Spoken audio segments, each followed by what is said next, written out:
Hello and welcome back to the AFR World Football Show.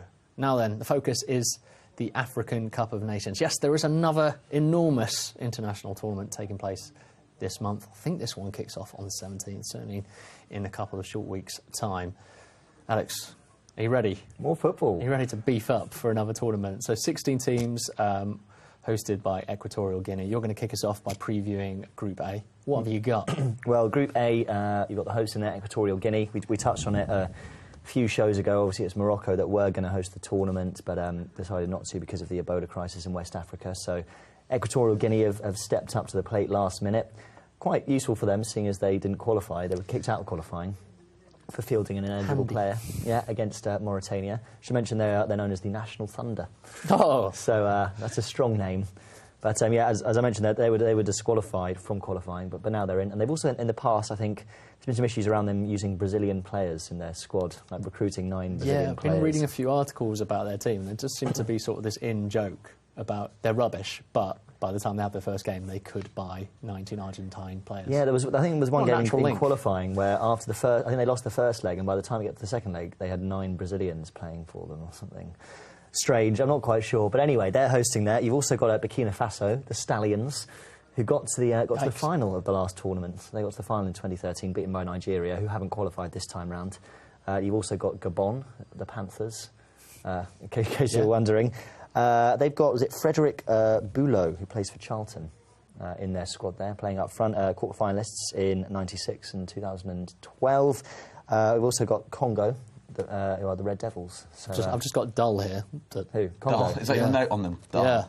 Any sort of articles or clips I've seen of them, just, yeah. Not that exciting. Whereas Burkina Faso, everyone's very excited about them. Very flamboyant team.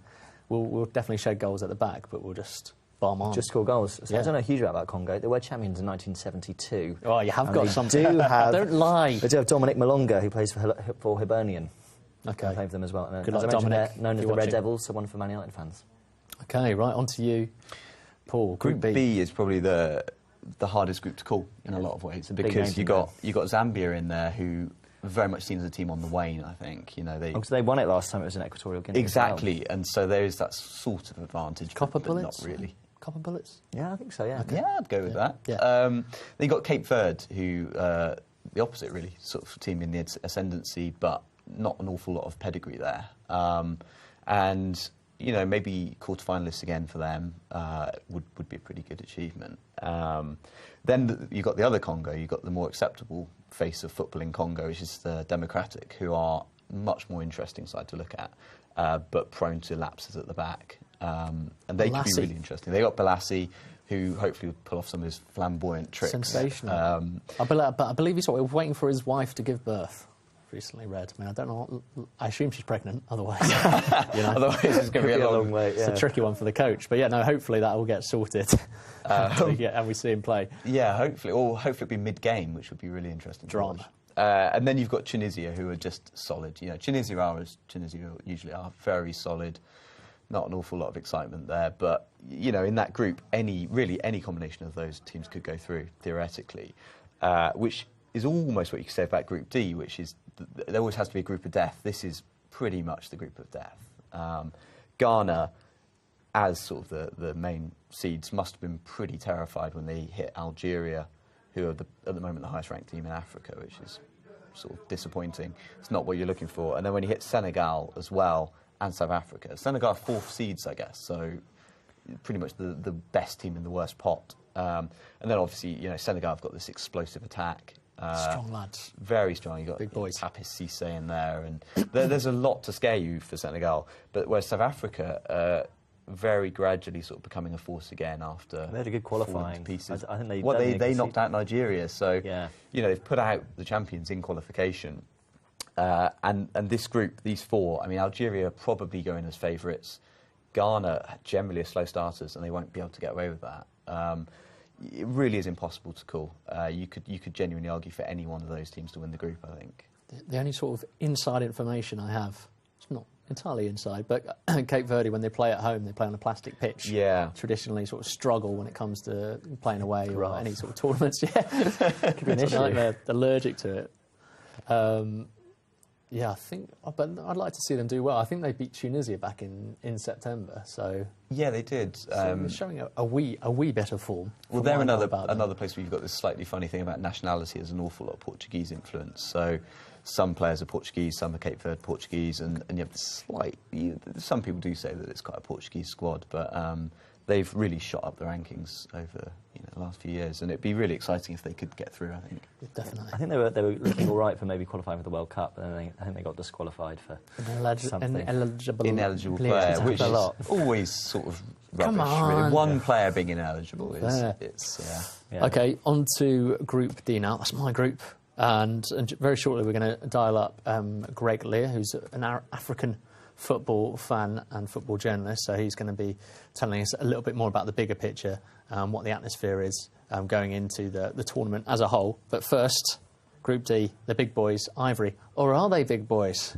Golden generation. For the first time in a long time, probably like the last 3 or 4 African Cup of Nations tournaments, they're not being regarded as the favourites. I think Algeria is probably going to take that tag. So it might be... Well, they do tend to cripple under pressure. Whenever I've watched the tournament, they have sort of struggled in the later stages, so that might work in their favour. Of course, they do have the Tourés, even the big brother, Javino, but have no defence. And they have no Drogba. Even though they tellingly said they would welcome him if he decided to retract his retirement, which slightly suggests they're not what they want to be at the moment. Yeah, it's probably, but it's good. I think it's good that he's not in there. Yeah, it's good. So. They're a team in transition, and they've got to move on eventually. Also got Wilfred Boney as well. Yes. Who there's speculation around Man City making a £30 million move in today, so he's hot. He's the top scorer in the calendar year in the Premier League, 20 goals. There you go. And also Cameroon, traditional big heavyweights as well. A lot of articles I've read about them is that they've, in terms of their squad selection, is they've got rid of the bad apples from the World Cup, because obviously that was a real shameful tournament for them. A lot of infighting. Interesting that Alex Song wasn't picked as well, who arguably is one of the very best players, is ripping it up for West Ham in the central midfield, but potentially he was one of those bad apples, and that's why he's not involved. Right, I think we do have on the line Greg Lea. Oh, no, we don't. I've skipped ahead far too quickly. But very shortly we'll be talking to him, and one of the questions I'm going to ask him is about Premier League players. Obviously, they're going to have to fly out to take part in this tournament.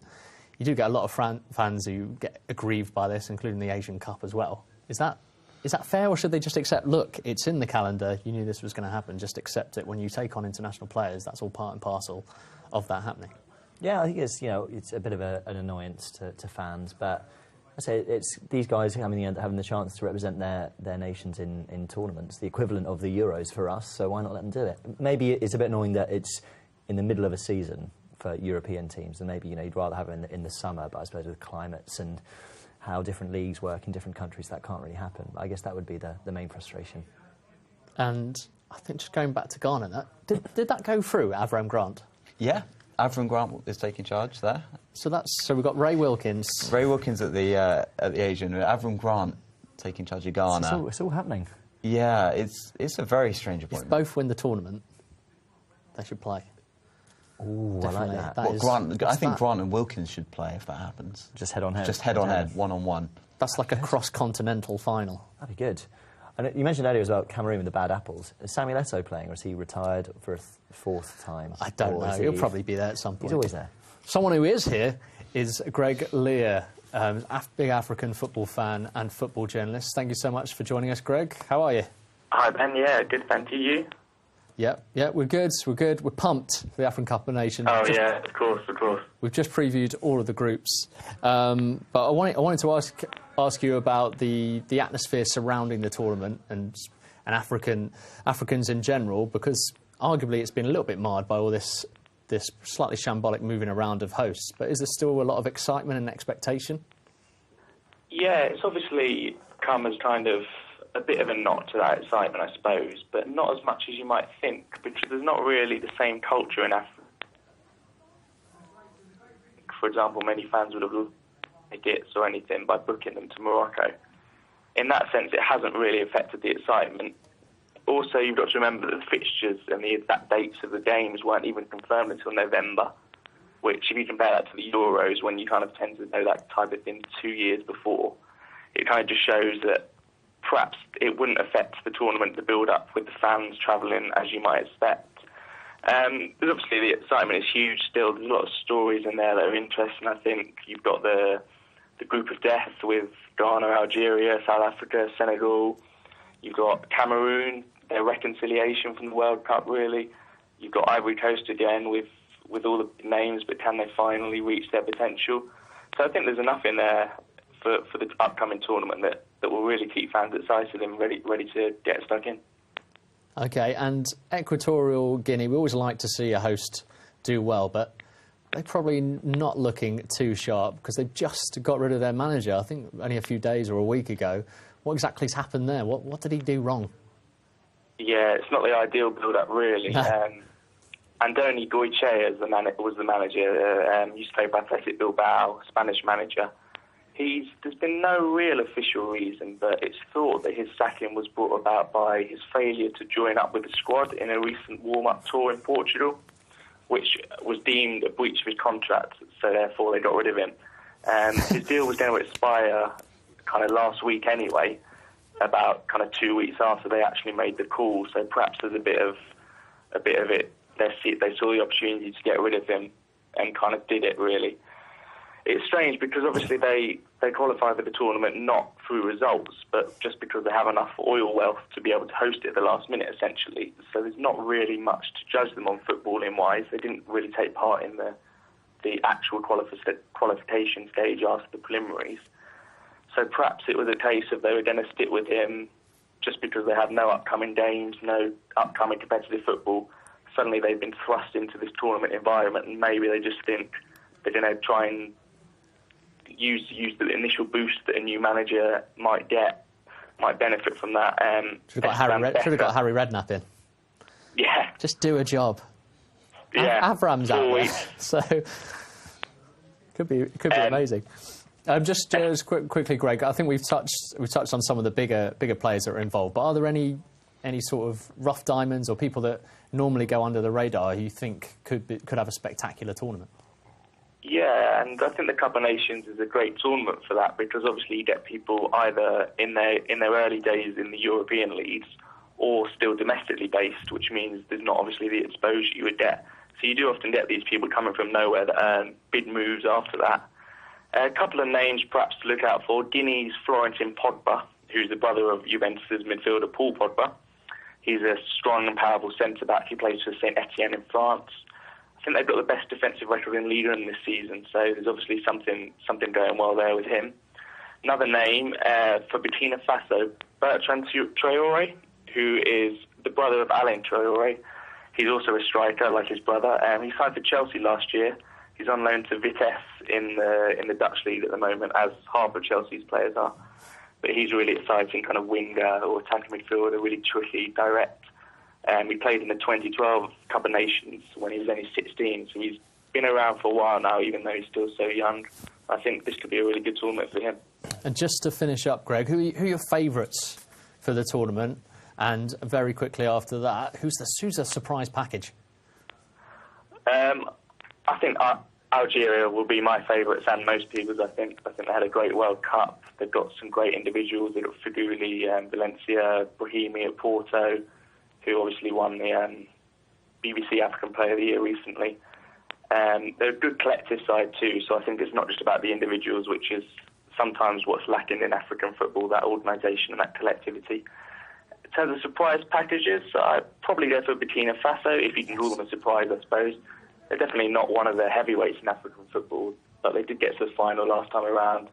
They've got, should we say, one of the kinder groups with Gabon, Congo and Equatorial Guinea. I think they'll have no trouble getting through that. And they're flamboyant players as well, which I've stressed previously. Sorry, Greg, we've got to cut it. Sorry, Greg, we've got to cut it short there, but we'll. Okay. I'm glad we agree on the flamboyantness, if that is a word. Hopefully we'll see that. And hopefully we'll catch up with you in a couple of weeks, or indeed get you in the studio to talk to us a little bit more about the African Cup of Nations. Take care, mate. Great. Thanks very much. All right, bye.